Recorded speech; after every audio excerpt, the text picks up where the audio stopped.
Contrató a un apache hambriento para reparar el techo, sin imaginar que ese hombre, cubierto de polvo y silencio, no solo arreglaría su casa, sino también su alma. Él buscaba trabajo. Ella, algo que ni siquiera sabía que había perdido, una razón para volver a creer en la vida. Lo que hizo después sorprendió a todos. Año 2013. North Las Vegas. En el corazón más áspero y olvidado del desierto urbano. Las Vegas deslumbra con luces, apuestas y excesos. Pero al norte, donde el brillo no alcanza, la ciudad revela su rostro más crudo, calles agrietadas, casas que se inclinan por cansancio, y una mujer que nadie veía, pero que estaba a punto de cambiarlo todo. En una de esas casas de paredes descoloridas, vivía Mara López, una mujer de 38 años que había aprendido, a fuerza de golpes silenciosos, a no esperar mucho del mundo. La suya era una existencia contenida, hecha de pequeños rituales de supervivencia: preparar café en una cafetera que goteaba, regar las plantas secas del porche aunque nunca florecieran, revisar una y otra vez las cuentas del mes con la esperanza absurda de que alguna hubiera disminuido por sí sola. Mara había llegado a Las Vegas huyendo de lo que muchos considerarían una vida completa: un esposo, una casa de 2 pisos en El Paso, y una familia que la miraba con compasión velada y palabras venenosamente dulces. Pero todo eso se desmoronó tras el diagnóstico que la dejó estéril. Fue como si, de pronto, su valor como mujer se hubiera evaporado. Su madre le dijo, sin pestañear, que tal vez Dios tenía razones para cerrarle el vientre. Su esposo tardó menos de 6 meses en sustituirla por una compañera de oficina 10 años menor. Y su padre, un hombre que solo sabía comunicarse a través de órdenes, le dijo que lo mejor era que dejara la casa. Que se fuera con dignidad.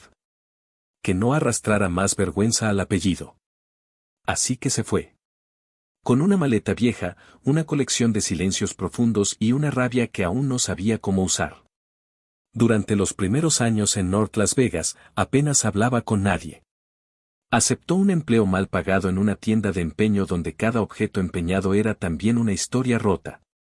Cuidaba por las mañanas a doña Clara, una anciana casi ciega del departamento 4B que la llamaba mi nieta postiza y le contaba historias que Mara escuchaba sin corregir. Aunque a veces se mezclaran personajes reales con inventados.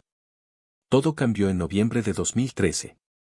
Una tormenta inesperada había castigado la ciudad durante casi 2 días enteros, algo inusual para el clima seco del desierto. El agua se filtró por el techo de Mara como si la casa misma hubiera decidido llorar con ella. Cubetas, sartenes, toallas viejas, nada era suficiente. Y cuando finalmente el cielo se despejó, el daño ya estaba hecho. Las tablas del techo estaban hinchadas, podridas, al borde del colapso. Pero no tenía dinero para contratar a un profesional.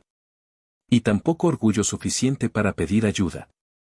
Fue entonces, una mañana calurosa y pesada, que lo vio por primera vez. Caminaba por la acera sin prisa, como si llevara dentro de sí la eternidad del desierto. Sus pasos eran lentos, medidos, como si cada uno le recordara un lugar que ya no existía.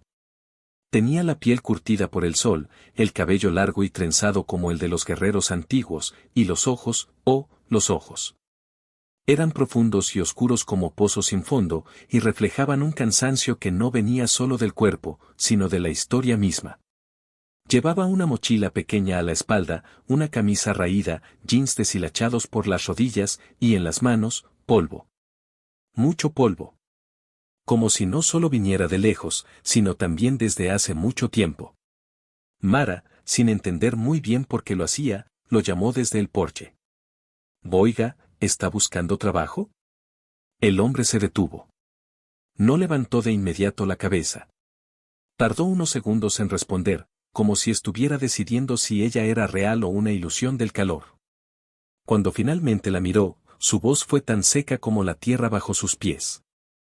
«Si me da comida, puedo arreglar su techo». Aquella frase, tan sencilla y desprovista de todo adorno, cayó como una piedra en el silencio que rodeaba a ambos. Mara sintió un temblor en la boca del estómago. No era miedo. Era otra cosa. Una sensación parecida a cuando uno está a punto de recordar algo importante, pero aún no sabe qué. «Entre», le dijo. Y luego, como si quisiera justificar su decisión ante sí misma. Tengo arroz con frijoles, y tortillas, si no le molesta que estén frías. Él asintió, apenas. Entró con pasos cautelosos, como un animal que no olvida las trampas del mundo.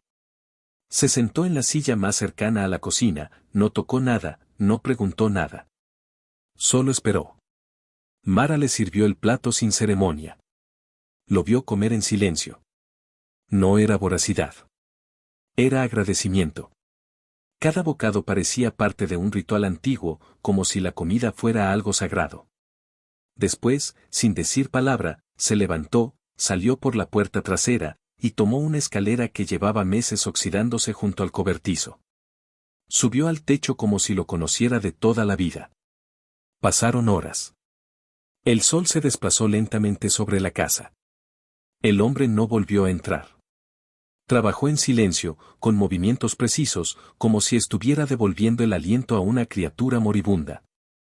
Cuando el cielo comenzó a teñirse de rojo, Mara salió a verlo. ¿Quiere que le pague con algo más?, preguntó. Terminaré mañana, fue lo único que dijo. Y luego se sentó en el suelo del porche, con la espalda contra la pared. No pidió entrar. No preguntó por una cama. No habló de su vida. Solo cerró los ojos y se quedó ahí, como si su cuerpo supiera que había encontrado un espacio seguro, aunque fuera por una noche. Mara lo observó desde la ventana durante largo rato. Algo en ella se removía. No sabía su nombre. No conocía su historia. Pero sentía, con una certeza que nacía en los huesos, que aquel hombre no había llegado por casualidad. Y justo antes del amanecer, cuando la oscuridad empezaba a retroceder lentamente, lo vio otra vez. No dormía. Estaba sentado, mirando al cielo, tocando una pequeña flauta tallada en hueso. La melodía era suave, triste, ancestral. Como un lamento. Como un canto de regreso. Y fue ahí, sin entender del todo por qué, que Mara comenzó a llorar. No de tristeza. Ni de miedo. Lloró como quien reconoce, después de mucho tiempo, que algo ha comenzado a cambiar. Aquel que llegó sin nombre cargaba más que hambre en los huesos. La mañana siguiente trajo un silencio diferente. No era la calma habitual de los suburbios olvidados ni el murmullo resignado de los que viven al margen de todo, sino un silencio denso, casi expectante, como si la casa misma contuviera la respiración esperando no desmoronarse bajo el peso de lo que estaba por suceder. El sol apenas había comenzado a calentar el tejado maltrecho, y ya el aire parecía un susurro caliente en la nuca, uno de esos que anuncian no tanto peligro, sino cambio. Mara abrió la puerta principal sin saber qué esperaba encontrar. A decir verdad, llevaba tanto tiempo sola que su mente había olvidado cómo prepararse para la presencia de otro cuerpo en su espacio. Lo encontró allí, sentado en la misma posición en la que lo había visto por última vez la noche anterior, la espalda recta contra la pared de estuco, las piernas cruzadas como un niño dormido en clase. La mirada ausente clavada en el horizonte que apenas se encendía más allá del patio. Pero algo había cambiado en él.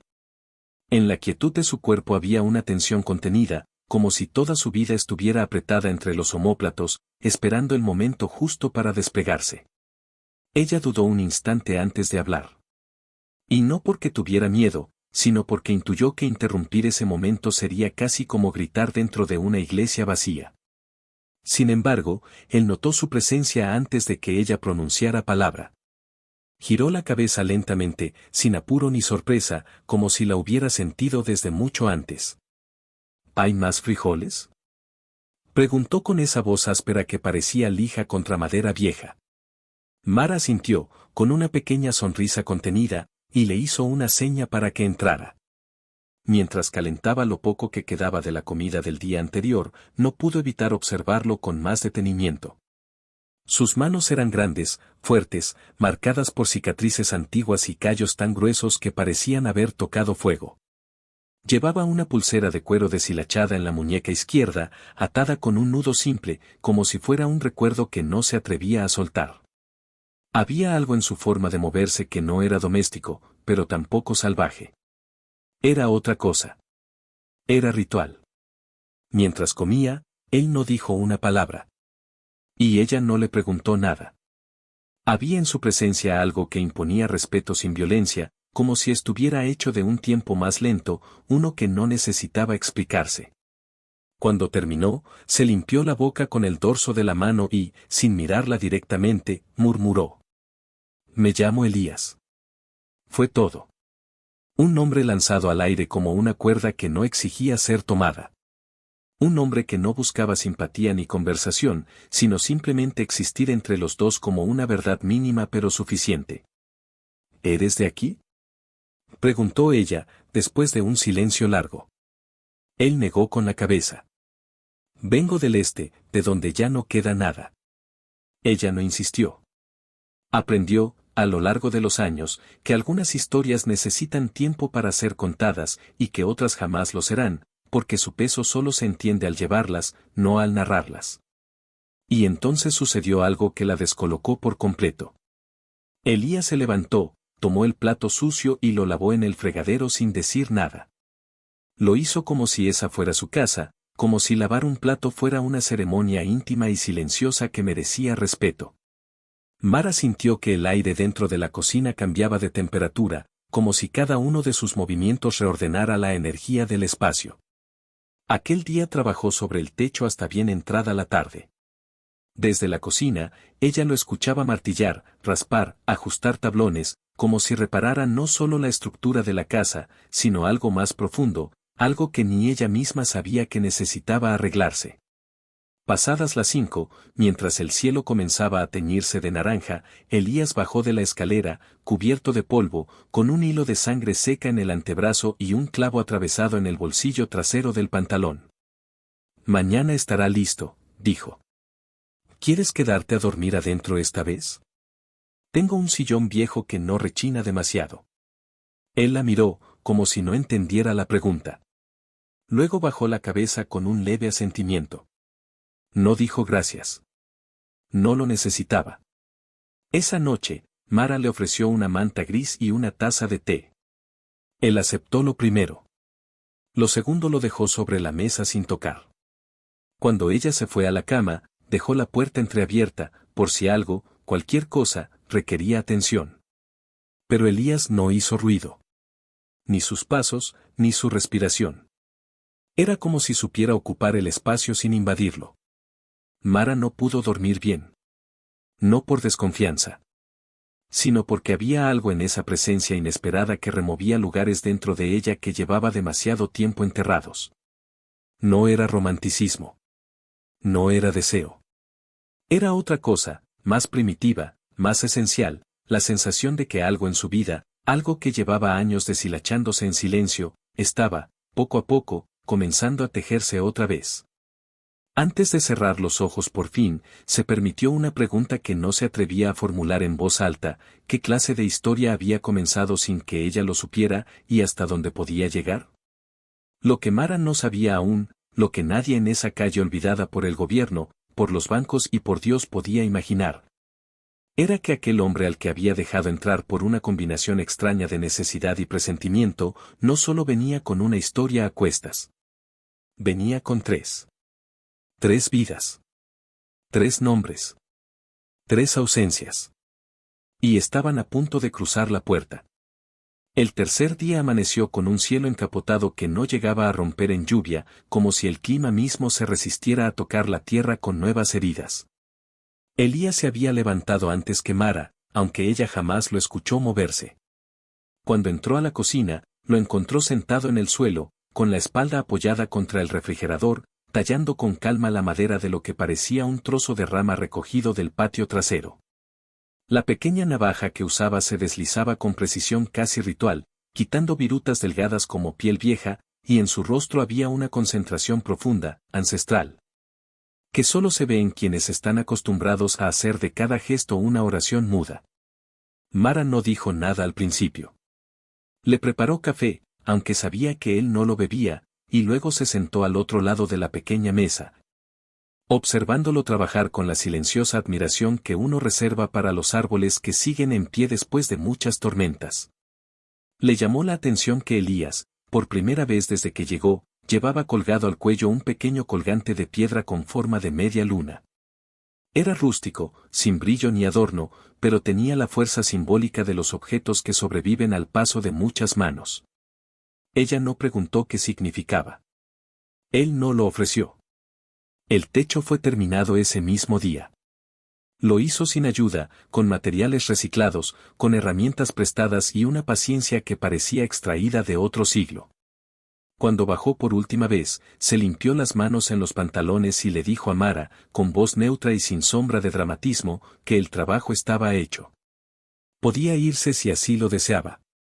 Pero ella, que durante años se había acostumbrado a ver partir a todos, esta vez sintió el impulso de sostener.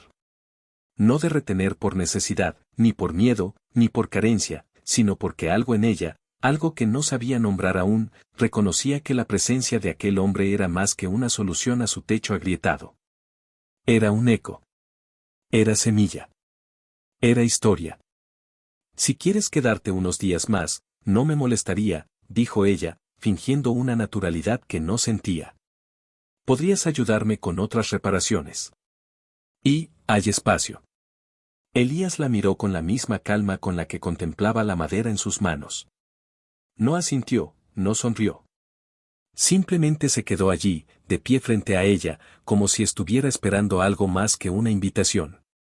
Como si lo que realmente lo anclara a ese lugar no fueran las palabras de Mara, sino la forma en que ella había empezado a mirarlo, no como a un extraño, ni como a un trabajador, sino como a alguien que estaba siendo visto por primera vez en muchos años. Y entonces, esa noche, ocurrió lo que marcaría el verdadero inicio de la historia. Mara dormía profundamente cuando sintió una vibración sutil, un sonido leve que se filtraba por la ventana entreabierta.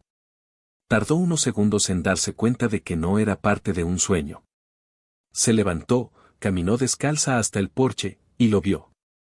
Elías estaba de pie frente a la entrada, con los brazos abiertos, hablando en un idioma que ella no comprendía, pero que tampoco necesitaba entender. Era una lengua compuesta más de respiraciones que de palabras, más de pausas que de sonidos. El tono era suave, como un rezo íntimo al viento o a algo más antiguo que él. Y no estaba solo. 3 figuras pequeñas se alzaban junto a él. No en carne y hueso. No todavía. Pero sí en gesto, en intención, en memoria. 3 presencias infantiles que se movían en círculo, en silencio, como sombras proyectadas desde muy lejos, como parte de una historia que aún no había llegado, pero que ya reclamaba su lugar. Mara se quedó allí, de pie, envuelta en la oscuridad y en la certeza intuitiva de que estaba presenciando algo sagrado. No intentó acercarse. No interrumpió. Solo observó, con el corazón acelerado, como si su cuerpo supiera algo que su mente aún no alcanzaba a descifrar. Al amanecer, cuando el cielo volvió a teñirse del gris habitual, Elías entró a la casa y la miró con una seriedad distinta. Había en sus ojos un cansancio más profundo que el físico. Un peso que no se quitaba con el sueño. Tengo hijos, dijo. La frase cayó como una piedra en el centro del silencio. Ni una palabra más. Ni una explicación. Ni un detalle. Y sin embargo, Mara comprendió de inmediato que aquello era el comienzo de una historia mucho más grande que cualquiera de los dos. Él no había llegado solo. Y ahora, ella tampoco estaba sola. El silencio que siguió a esa frase, tengo hijos, fue tan denso y vivo que pareció llenar todos los rincones de la casa, como si las paredes, los muebles y hasta el aire mismo tuvieran que absorber su peso. Mara, sentada al borde de la mesa con las manos aún húmedas por haber lavado los platos, no respondió de inmediato. Ni siquiera sabía si debía hacerlo. Porque en esa declaración de 3 palabras había algo que no pedía una respuesta, sino un espacio. No era una confesión. Era una puerta entreabierta. Elías no la miraba directamente. Tenía la cabeza inclinada levemente hacia el suelo, los ojos entrecerrados y las manos entrelazadas como si estuviera conteniendo el temblor invisible de un recuerdo. No parecía avergonzado ni derrotado. Solo agotado. Como quien ha llevado un nombre durante tanto tiempo que ya no lo reconoce como suyo. Mara, en lugar de hablar, se levantó despacio y caminó hacia la estufa, donde la tetera aún estaba caliente. Le sirvió una taza de agua con hojas de menta y se la ofreció sin palabras. Elías la aceptó. Sus dedos rozaron los de ella solo un instante, pero fue suficiente para que una corriente muda se deslizara entre ambos, como si sus pieles recordaran algo que sus historias aún no habían contado. 3, dijo él finalmente, con voz baja, como si pronunciarlos en voz alta fuera romper un pacto consigo mismo. 2 niñas y un niño. Y luego, con esa lentitud que caracteriza a quienes miden cada palabra como si doliera desprenderla del pecho, comenzó a hablar. No como quien narra un pasado, sino como quien invoca espíritus. Les dio nombre. Les dio forma. Les dio vida. La mayor se llamaba Naeli, y según contó, tenía la mirada feroz de su madre y el carácter de las mujeres que nacen sabiendo que el mundo va a intentar callarlas. Tenía 7 años la última vez que la vio, y le gustaba trepar a los árboles, no para escapar del suelo, sino para demostrar que la gravedad no era una ley que se le aplicara. El segundo era Cohen, apenas 5 años cuando fue separado de su padre. Un niño silencioso, de manos inquietas, que hablaba poco pero construía cosas con palitos, piedras y todo lo que encontraba. Y la más pequeña, Atza, había sido una promesa apenas empezando a pronunciar sus primeras palabras cuando se los llevaron. No los perdió a la guerra, ni a la muerte. Los perdió al sistema. Después de su regreso de Irak, donde había servido como rastreador de terreno en una unidad olvidada del ejército, Elías no fue el mismo. Llegó con el cuerpo entero pero el alma deshilachada, como si los sonidos de las bombas y las órdenes gritadas le hubieran robado no solo la paz, sino también la identidad. Se refugió con su mujer en un terreno aislado al sur de Albuquerque, dentro de lo que quedaba del antiguo asentamiento apache Niassa, donde algunos ancianos aún conservaban tradiciones y cantos que ni siquiera la guerra pudo borrar. Pero la pobreza, la falta de agua potable, el aislamiento extremo y la mirada juzgadora de las autoridades fueron como veneno lento que acabó rompiendo todo. Un día, mientras él estaba en el bosque recogiendo madera para el invierno, un grupo de trabajadores sociales, alertados por una vecina blanca recién llegada a la zona, apareció con órdenes legales. Argumentaron condiciones inhumanas para menores, riesgo de abandono, entorno insalubre. No preguntaron. No escucharon. No entendieron. Se llevaron a los 3 niños. Su esposa, rota por el miedo y la culpa, no sobrevivió al invierno siguiente. Y Elías, sin dirección, sin armas legales, sin familia, sin recursos, simplemente se deshizo. Caminó durante años. Huyó de todo. No porque no los amara, sino porque no sabía cómo enfrentarse a un mundo que lo había despojado de todo con papeles firmados por manos limpias. Mara no lloró mientras lo escuchaba. Ni él tampoco. Pero en el ambiente flotaba un dolor espeso, quieto, como una bruma que no se mueve ni aunque sople el viento. Cuando terminó de hablar, se quedó en silencio mirando la taza vacía. Mara se acercó, se sentó junto a él y, por primera vez desde que lo conoció, se permitió tocarle el brazo. No como consuelo. No como lástima. Sino como una afirmación silenciosa de que había escuchado todo, y que estaba allí. Sin juicio. Sin preguntas. Solo presente. ¿Y sabes dónde están ahora? Preguntó ella finalmente. Elías la miró. Y en su mirada había algo que no había estado allí antes. Un resplandor. Una chispa tenue. Como si por primera vez en mucho tiempo una posibilidad se hubiera encendido dentro de él. He oído cosas. Hay alguien que podría saberlo. Pero no tengo cómo llegar. Ni con qué pagar. Mara se levantó, sin responderle. Caminó hasta el cuarto trasero. Regresó con un sobre de papel manila que tenía guardado en una caja de galletas vieja. Lo colocó sobre la mesa sin dramatismo, sin énfasis. Solo lo dejó allí. Son mis ahorros. No es mucho, pero alcanza para salir de aquí y hacer algunas preguntas. Él la miró como si no entendiera lo que acababa de ocurrir. Como si nadie, en muchos años, hubiera hecho algo por él sin esperar algo a cambio. ¿Por qué harías esto por mí? Y entonces, por primera vez desde que lo conoció, Mara respondió sin dudar, sin rodeos, sin miedos. Porque tú no llegaste solo, Elías. Y yo tampoco. Porque a veces, el hogar no es un lugar, es una decisión. Y en ese momento, mientras el sol se filtraba por la ventana quebrada y dibujaba líneas doradas sobre el suelo de linóleo desgastado, Mara entendió que el encuentro entre ellos no había sido una coincidencia. Había sido un llamado. Y el viaje recién comenzaba. Las decisiones que verdaderamente cambian el curso de la vida rara vez se anuncian con claridad. No llegan con redobles de tambor ni con señales espectaculares. A veces suceden en el silencio de una cocina humilde, entre dos personas que apenas se conocen, cuando uno se atreve a ofrecer lo poco que tiene y el otro se atreve a aceptarlo sin orgullo, pero tampoco con resignación. Así comenzó el viaje. No con un mapa, ni con certezas, ni siquiera con esperanza completa, sino con esa determinación terrosa que nace cuando el corazón se resiste a vivir una vida donde la pérdida es el único destino permitido. Mara y Elías salieron de North Las Vegas un lunes por la madrugada, mientras el resto del vecindario dormía bajo el peso de facturas atrasadas y sueños recortados. No tenían mucho equipaje, un par de mochilas, una caja con provisiones básicas, algo de ropa doblada con cuidado y un cuaderno donde Mara, por impulso o por necesidad, había comenzado a anotar fragmentos de lo que él le contaba, frases sueltas, fechas, nombres, recuerdos borrosos de direcciones que tal vez alguna vez fueron reales. No sabían exactamente a dónde ir, pero Elías tenía un nombre. Solo uno. Y a veces, un solo nombre basta para mover el mundo.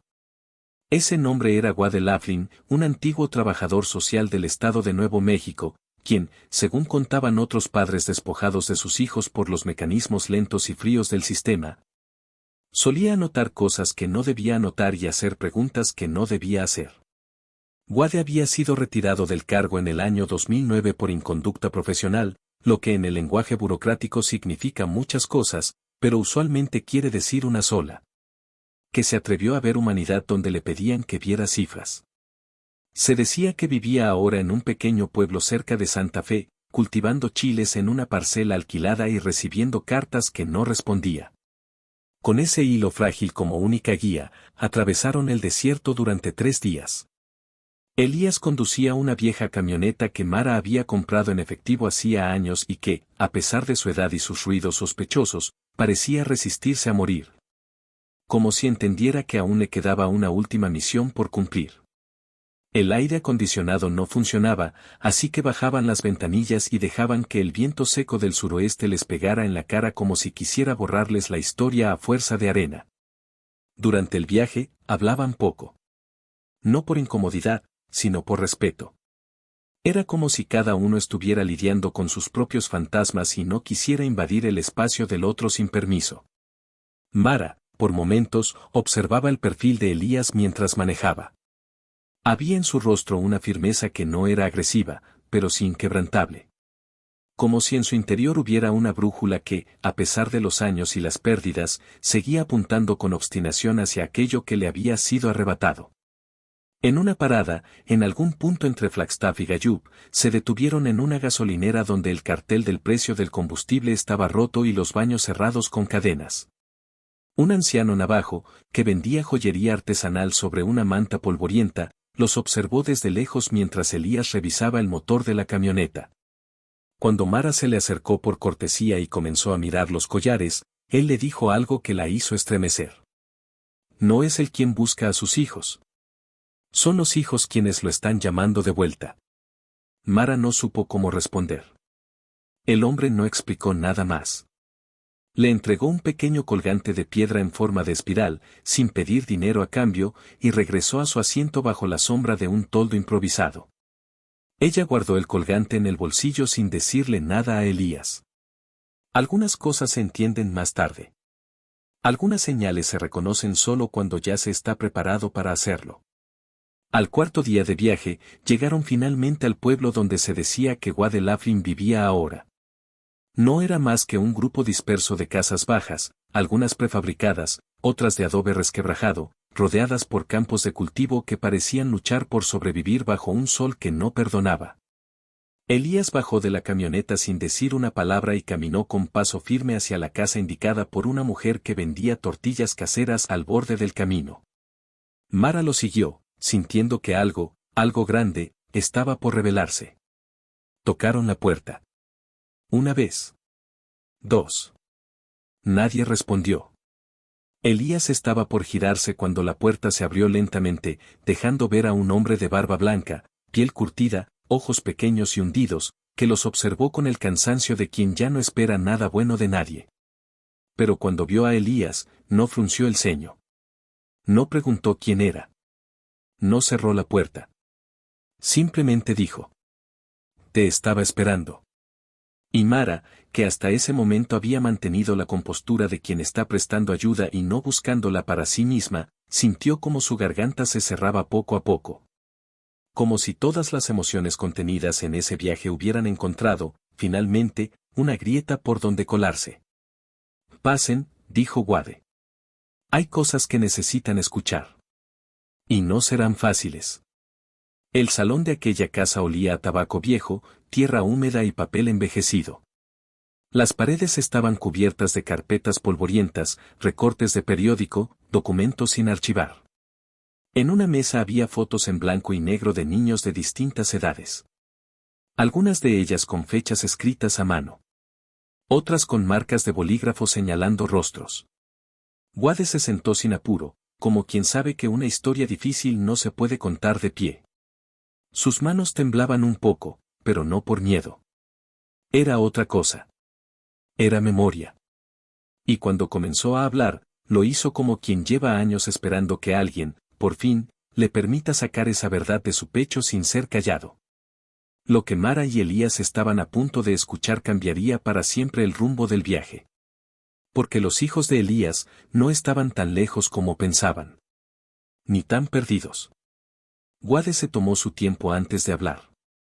No por falta de memoria, ni por dudas en lo que iba a decir, sino porque entendía, con esa sabiduría silenciosa que solo otorgan los años y el remordimiento, que algunas verdades no deben ser arrojadas como piedras, sino entregadas con el cuidado con el que se coloca una herida abierta entre dos manos dispuestas a curar.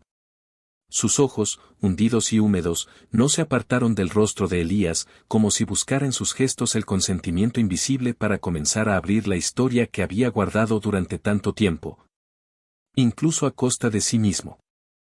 «Tus hijos no debieron ser separados de ti», dijo finalmente, y en su voz había una mezcla de rabia vieja, de vergüenza personal y de una convicción que ya no se sostenía sobre papeles, sino sobre cicatrices. Hubo errores. Muchos. Algunos por negligencia. Otros, porque no interesaba escuchar la verdad. Se levantó con dificultad, caminó hasta un archivador oxidado en la esquina de la habitación y extrajo una carpeta azul desgastada por los años. La colocó sobre la mesa con el mismo cuidado con el que se pondría un cuerpo frágil, como si cada hoja que contenía tuviera un pulso propio. Mara y Elías se inclinaron sin hablar, sin pestañear, conscientes de que estaban ante el umbral de algo que podía cambiarlo todo. Las primeras páginas eran informes sociales, sellos del Estado, firmas escaneadas, fotografías en blanco y negro tomadas en mal ángulo. Frases redactadas con la frialdad clínica que intenta encapsular vidas enteras en palabras como insalubridad, riesgo potencial, ambiente hostil.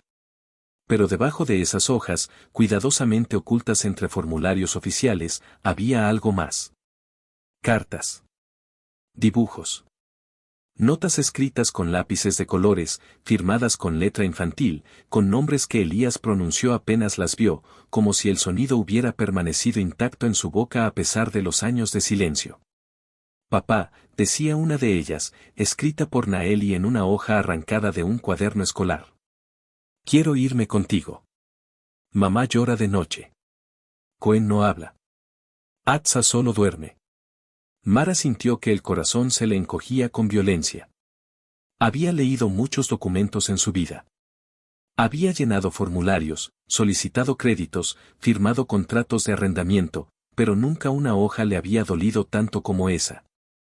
Era una declaración de amor desesperado, una súplica escrita con crayones, una prueba irrefutable de que los niños nunca habían olvidado a su padre, ni dejado de esperarlo.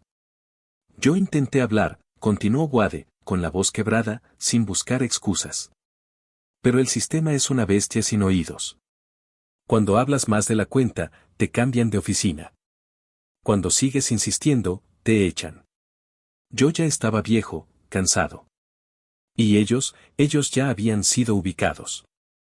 Elías, que había mantenido la compostura con una entereza que parecía sobrehumana, cerró los ojos por unos segundos y exhaló lento, como si al hacerlo expulsara años de veneno acumulado. Cuando volvió a abrirlos, ya no había ira. Había algo más difícil de sostener, había determinación. ¿Dónde están?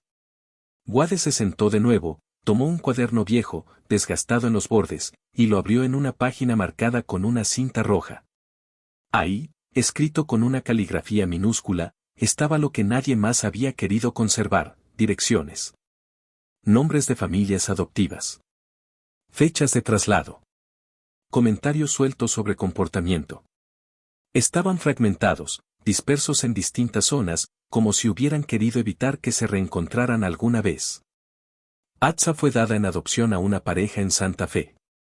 Gente mayor. No tuve contacto directo, pero supe que la mujer insistió en criar a una niña nativa, decía que sentía una conexión espiritual con su cultura. Una ironía cruel. Quen fue enviado a un hogar temporario en Las Cruces, pero algo ocurrió, no se adaptó, dejó de hablar. Fue transferido más de una vez. Alguien mencionó un centro terapéutico en Taos.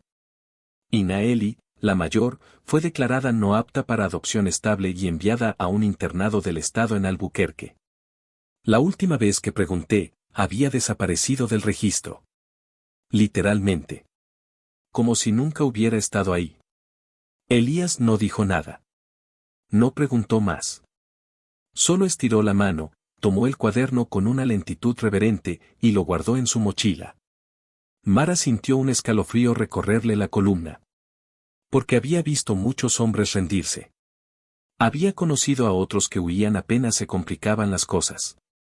Pero en Elías había algo distinto. Era como si su cuerpo se hubiera vuelto más pesado de golpe, no por cansancio, sino por compromiso. Como si cada célula suya entendiera que ya no se podía volver atrás. Wade los miró por última vez antes de despedirse.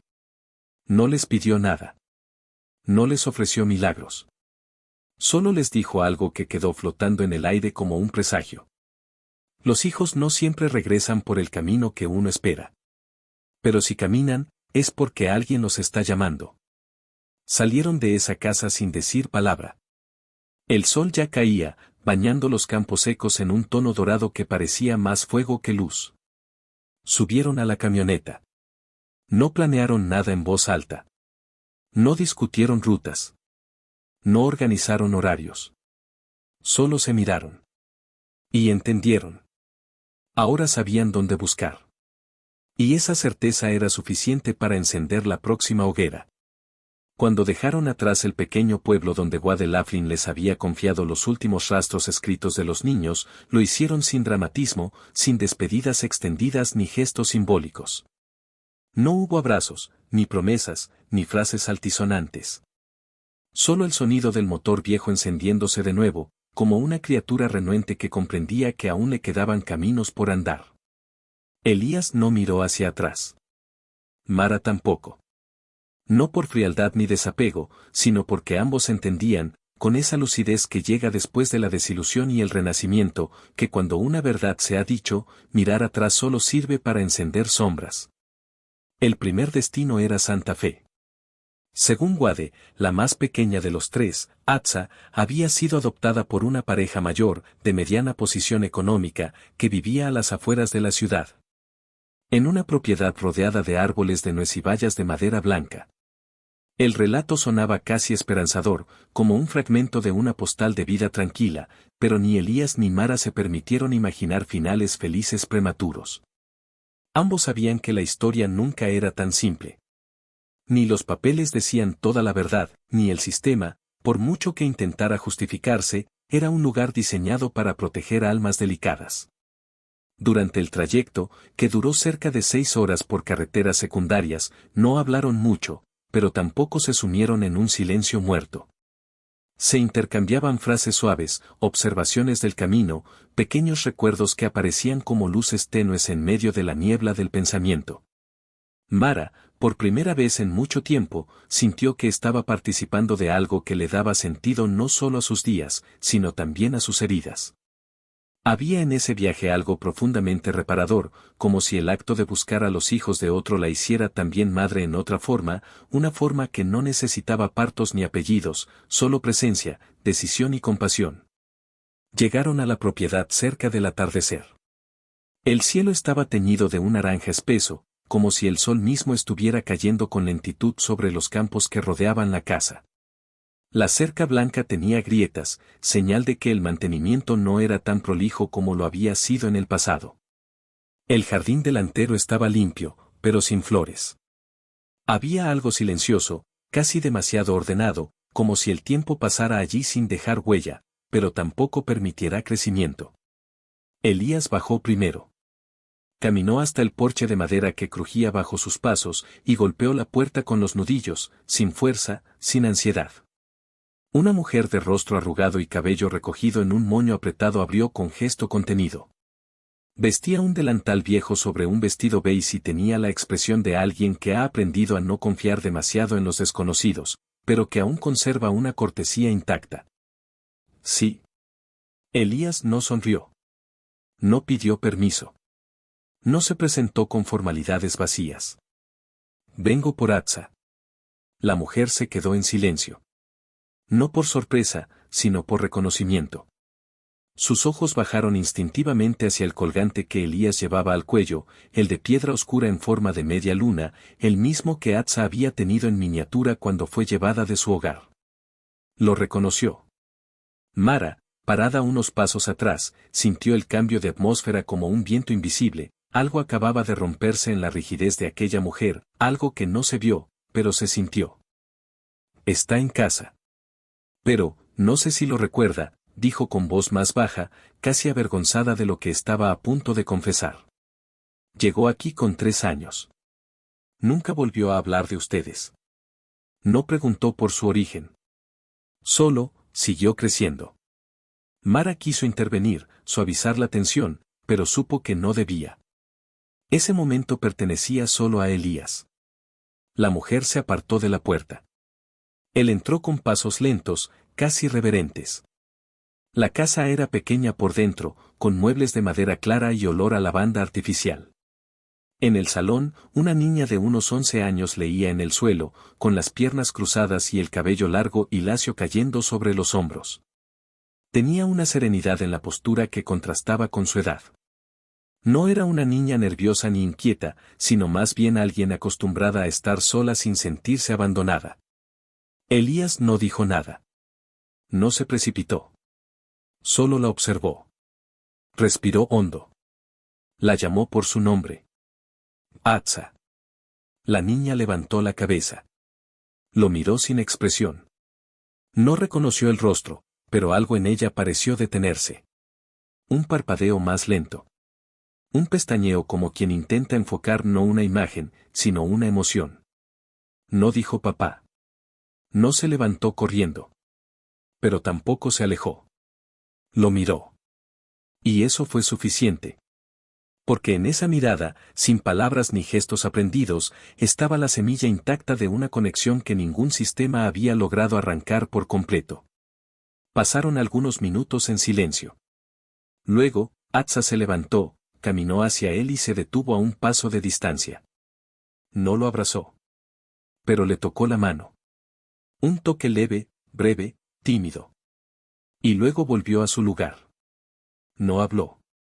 Pero tampoco necesitaba hacerlo.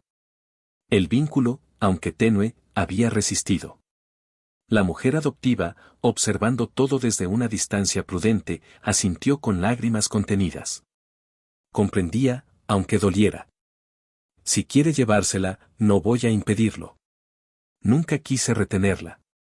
Solo, protegerla. Lo mejor que pude. Mara se acercó entonces, con una suavidad que desarmó la tensión final. Nadie está culpando a nadie, dijo con voz firme y cálida. Solo estamos intentando reparar lo que otros rompieron sin preguntar. Esa noche no se la llevaron. No aún. Pero regresaron al día siguiente, con ropa, cuadernos, sus libros preferidos y una pequeña flauta de madera que, según dijo la mujer, Atza siempre había tocado sin saber de dónde venía la melodía. Y entonces supieron que sí lo sabía. Porque el sonido era el mismo que Mara había escuchado aquella primera noche desde la ventana, cuando Elías, sentado bajo las estrellas, tocaba una melodía que no tenía palabras, pero sí raíz. Atza había vuelto a casa. Y aún faltaban 2. El viaje hacia las cruces fue más denso que el anterior, no porque la distancia fuera mayor ni el camino más difícil, sino porque el peso invisible de lo que estaba por venir caía sobre cada kilómetro recorrido como una niebla que no se disipaba ni con el sol del desierto. Atza dormía en el asiento trasero, envuelta en una manta tejida que la mujer adoptiva le había entregado con lágrimas en los ojos y una mezcla de tristeza y alivio. Elías conducía en silencio, pero sus manos apretaban el volante como si, con cada giro, estuviera sosteniendo también una parte frágil de sí mismo. Mara, en el asiento del copiloto, lo observaba con la delicadeza de quien acompaña a alguien en un duelo que aún no termina, sabiendo que había dolor que no se decía, pero que se respiraba. Habían pasado casi 8 años desde la última vez que Elías vio a Cohen. O, más precisamente, desde que escuchó su voz. Porque Cohen, a diferencia de Naeli o Atza, no era un niño ruidoso ni expansivo. Desde pequeño había mostrado una sensibilidad particular, una forma de observar el mundo que no se basaba en hablar sobre él, sino en interpretarlo a través de gestos, manos, estructuras, ritmos. Amaba construir cosas con ramas, piedras, cartones, botellas, cualquier objeto que pudiera transformar. Era como si su forma de existir estuviera ligada no a la palabra, sino a la creación. Cuando fue separado de su familia, tenía apenas 5 años. Wade había dicho que luego fue trasladado a un centro terapéutico en Taos, pero que la última ubicación confirmada había sido en un albergue estatal con supervisión psicológica a las afueras de Las Cruces. Un lugar donde se enviaban a los niños con dificultades para la reintegración social, lo que en otras palabras significaba que habían sido rotulados, etiquetados y archivados como casos problemáticos. Muchas veces sin que nadie se detuviera a escuchar verdaderamente lo que estaba detrás de ese silencio. Llegaron al albergue al mediodía de un viernes. El edificio era funcional, cuadrado, de concreto sin pintar, rodeado por una cerca de metal y una caseta de seguridad en la entrada. El letrero en la puerta decía Centro de Rehabilitación Infantil Río Blanco, pero no había nada blanco en esa construcción, ni río a la vista. Era una estructura diseñada no para sanar, sino para contener, para encerrar con eficiencia lo que no se sabía cómo amar. Mara sostuvo la mano de Atza al descender. La niña, aunque callada, se mantenía muy cerca de su padre. Parecía sentir que lo que estaban por hacer tenía un valor que iba más allá de lo visible. Había en ella una madurez prematura, quizás sembrada por la ausencia, quizás heredada de ese padre que caminaba delante como un árbol torcido pero invicto. La trabajadora social que los recibió era joven, amable en apariencia, con una sonrisa cuidadosamente profesional y una libreta de notas que parecían no despegarse nunca de su mano. Les pidió que esperaran en la sala común, mientras avisaba a la coordinadora. Mara y Elías intercambiaron una mirada cargada de todo lo que no se estaba diciendo. El lugar olía a limpiador barato y papel mojado, y en las paredes colgaban dibujos infantiles que parecían haber sido colocados para maquillar el abandono estructural con trazos de esperanza. Pasaron 20 minutos antes de que la coordinadora llegara. Era una mujer de rostro severo, cabello recogido con fuerza y ojos que miraban como evaluando, clasificando, anotando con la mente incluso antes de escuchar. Su lenguaje corporal transmitía cansancio acumulado y una cierta defensa automática, como si cada día se enfrentara a personas que reclamaban cosas que ella ya no podía dar. Cohen está aquí, dijo sin rodeos, sin dulzura. Pero no habla. No responde. No establece contacto visual. No acepta estímulos físicos. No se vincula. Está diagnosticado con mutismo selectivo crónico. Ha tenido brotes de ansiedad al ser tocado. No ha pronunciado una palabra en los últimos 3 años. Lo mantenemos en una rutina muy específica para evitar que entre en crisis. Elías escuchaba sin mover un músculo. No interrumpía, no asentía, no pedía aclaraciones. Solo la miraba. Y luego, con una serenidad que desarmó por completo la postura de autoridad de la coordinadora, preguntó: ¿Dónde está su cuarto? La mujer vaciló. Se esperaba súplica, quizás enojo, quizás lágrimas. Pero no eso. No una firmeza tan limpia, tan centrada, tan imposible de enfrentar sin sentirse ligeramente avergonzada de estar del lado equivocado de la historia. Tercer pasillo, habitación 6. Tiene que entrar solo. Y no intente tocarlo. Elías asintió. Caminó hacia el pasillo sin mirar atrás. Mara permaneció sentada con Atza en el regazo, conteniendo la respiración. El aire del lugar era denso, cargado de secretos no dichos, de dolores que no se habían permitido salir. Dentro del cuarto, Quen estaba sentado en el suelo, rodeado de pequeñas estructuras hechas con bloques de madera, fichas de dominó, lápices partidos, y lo que parecían fragmentos de algún juguete desmontado. Su cuerpo era delgado, pero no débil. Estaba concentrado. Sus ojos se movían con precisión entre los objetos. No levantó la mirada cuando Elías entró. No reaccionó al crujido de la puerta, ni al sonido de los pasos. Elías no dijo su nombre. No intentó hablarle de inmediato. Se sentó lentamente en el suelo, a una distancia prudente, sin invadir, sin imponerse. Sacó de su bolsillo algo que Mara no sabía que él había guardado, un pequeño colgante de hueso tallado en forma de espiral, idéntico al que Quen usaba de niño. Lo colocó en el suelo, despacio, y luego tomó un trozo de cartón del rincón y comenzó a construir algo. No una figura exacta, no un juguete tradicional. Solo formas. Solo gestos. Durante 40 minutos, ninguno de los dos dijo una palabra.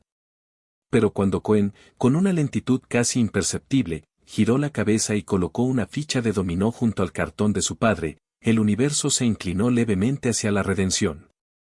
Y entonces Elías susurró algo que solo el niño podía escuchar. No vine a obligarte a recordar. Vine a que no olvides que todavía eres amado. Esa noche no lo llevaron con ellos. Pero a la mañana siguiente, Quen ya no estaba en su habitación.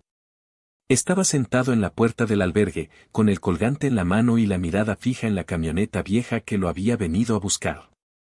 El regreso a la carretera fue distinto esta vez, no porque el paisaje hubiera cambiado, sino porque el silencio dentro de la camioneta tenía una temperatura diferente. Era un silencio profundo, pero no vacío, un silencio que no pesaba como antes, sino que contenía.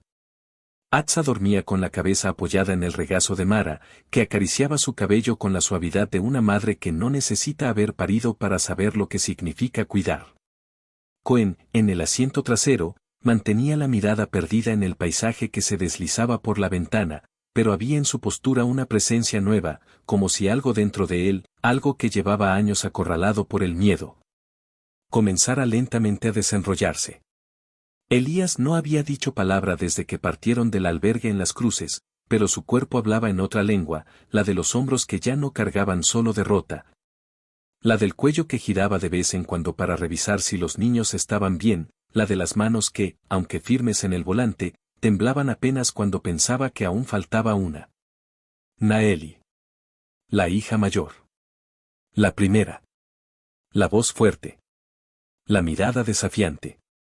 Aquella que siempre caminaba delante de sus hermanos, como si ya supiera que la vida exigiría más de ella por el simple hecho de haber nacido mujer, por tener la sangre de su pueblo corriendo bajo la piel, por no ser dócil, ni silenciosa, ni fácil de encasillar. Naeli era fuego, y como todo fuego, podía alumbrar o consumir. Pero Naeli también había sido la más dañada. No por el desarraigo, sino por lo que vino después. Wade Laughlin había sido claro, su última ubicación oficial era un internado estatal en Albuquerque, un lugar destinado a adolescentes en riesgo. Categoría tan amplia que servía como excusa para confinar a jóvenes que simplemente no encajaban en los moldes establecidos. Pero cuando intentaron contactarlos, no hubo respuesta. Ni por teléfono. Ni por correo. Ni en persona. El edificio ya no funcionaba como centro para menores. Había sido cerrado por razones presupuestarias el año anterior y su archivo había sido, según las autoridades, reubicado o extraviado. Esa fue la palabra exacta que usaron cuando Elías pidió información, extraviado. Como si los datos de una niña de 15 años, una niña con nombre, rostro, historia, pudieran desaparecer de un sistema entero sin que nadie lo notara. Mara, que había presenciado el deterioro del rostro de Elías mientras le negaban respuestas, sintió un dolor que no le era propio pero que llevaba ya tan adentro que parecía haber nacido con él. No lo dijo en voz alta, pero supo que aquel sería el tramo más duro del viaje, no porque no supieran a dónde ir, sino porque quizás Naeli no quisiera ser encontrada. Fueron al único lugar que quedaba, un refugio comunitario al este de la ciudad, donde Wade había anotado, años atrás, que una trabajadora social de confianza, una tal Clara Menchaca, solía recibir casos fuera del sistema cuando las autoridades los consideraban pérdidos. El refugio estaba oculto entre edificios abandonados, sin cartel, sin horario, sin garantías. Solo un número escrito con marcador en una puerta metálica y una luz cálida saliendo desde adentro. Allí los recibió una mujer de unos 50 años, cabello canoso, voz firme y ojos llenos de tiempo. Escuchó en silencio. No hizo preguntas innecesarias. Y cuando Elías pronunció el nombre de su hija, algo en su mirada se tensó, como si una cuerda invisible hubiera sido tocada. No respondió de inmediato. Se levantó, caminó hacia una estantería de madera y sacó una carpeta sin etiquetas.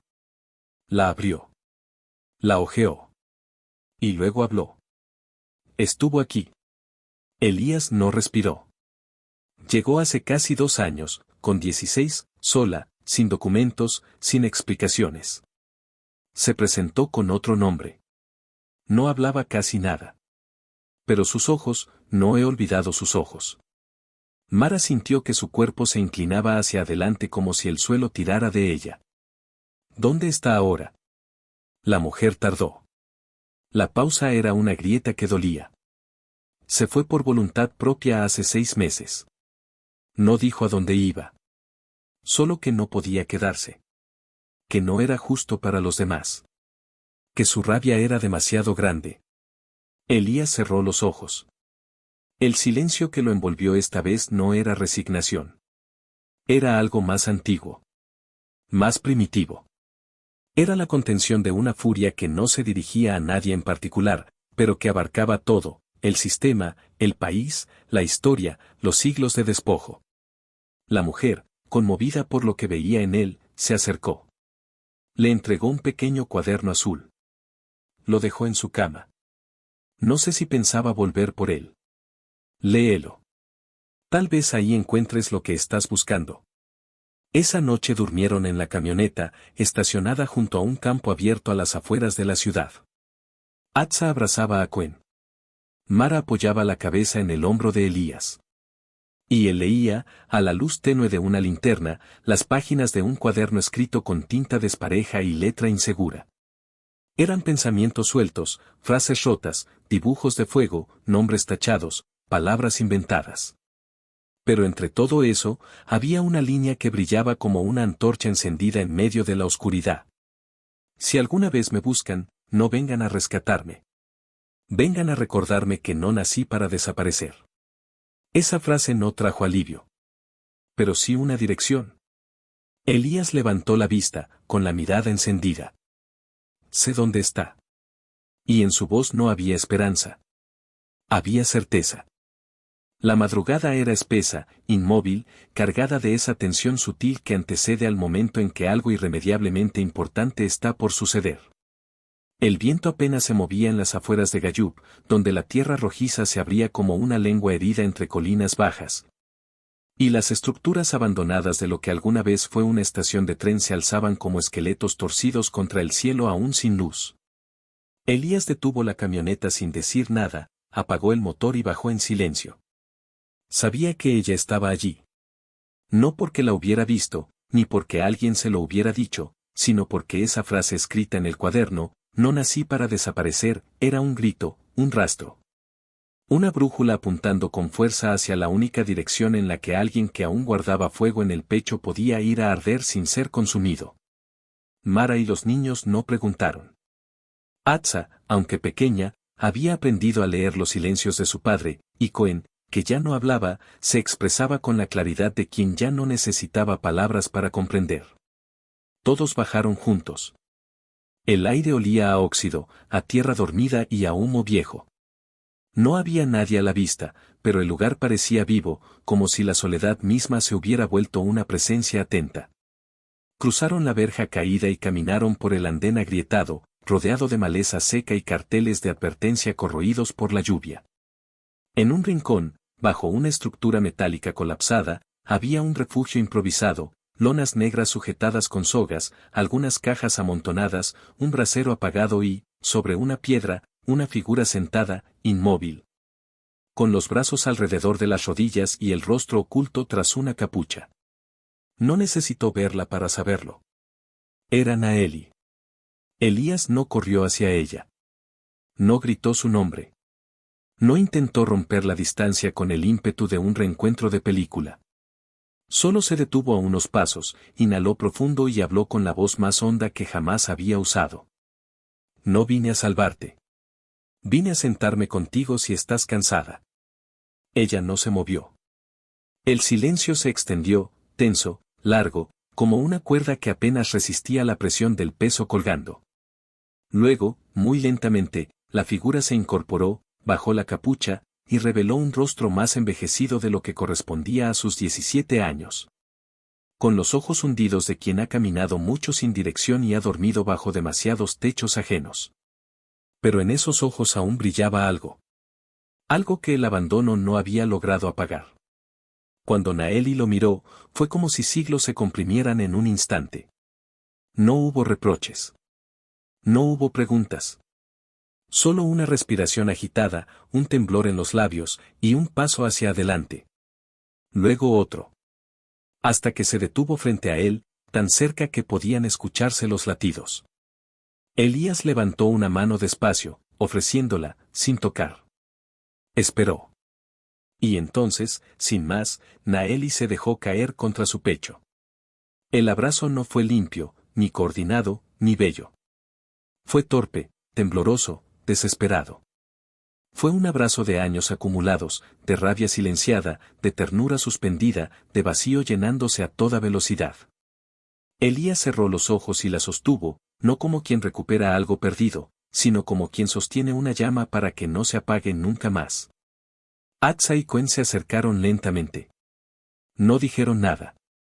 Se quedaron de pie, mirando a su hermana mayor como si la estuvieran viendo por primera vez y, al mismo tiempo, como si nunca hubiera estado lejos. Mara, unos pasos detrás, sintió que algo en su interior, algo antiguo, profundo, personal, comenzaba a romperse y a repararse al mismo tiempo. No lloró, pero la respiración le temblaba. No era una espectadora. Era parte. Parte de ese momento, parte de ese encuentro, parte de esa familia que, aunque nacida del dolor, había elegido ser más que la suma de sus heridas.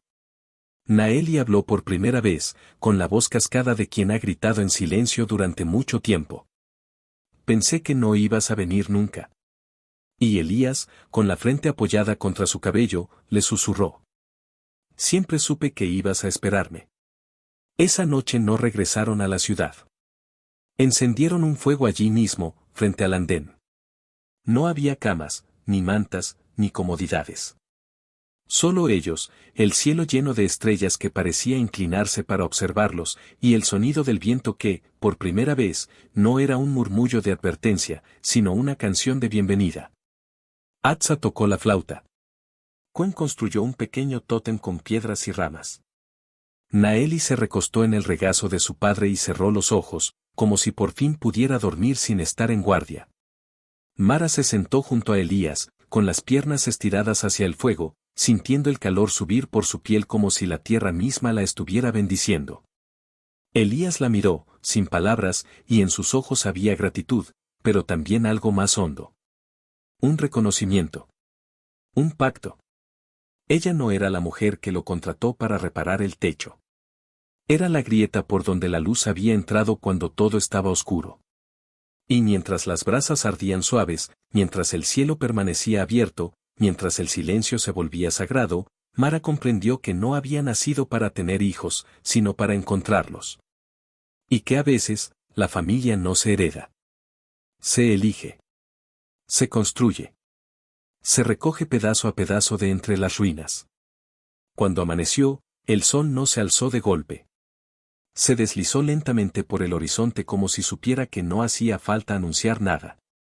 No hubo pájaros, ni campanas, ni gritos. Solo una quietud inmensa. Y en medio de esa calma, 5 figuras caminaban por el camino de tierra, sin apuro, sin miedo, dejando huellas juntas. Una niña que tocaba melodías antiguas. Un niño que volvía a mirar el mundo con ojos nuevos. Una joven que decidió no desaparecer. Un hombre que ya no era sombra. Y una mujer que, sin sangre ni apellido, fue raíz, fue fuego y fue hogar. Si esta historia dejó una huella en tu alma, regálanos un me gusta. Escribe en los comentarios la palabra amor para que sepamos que llegaste hasta el final. Comparte este viaje con alguien que crea en las segundas oportunidades y suscríbete al canal para más historias que curan, inspiran y transforman.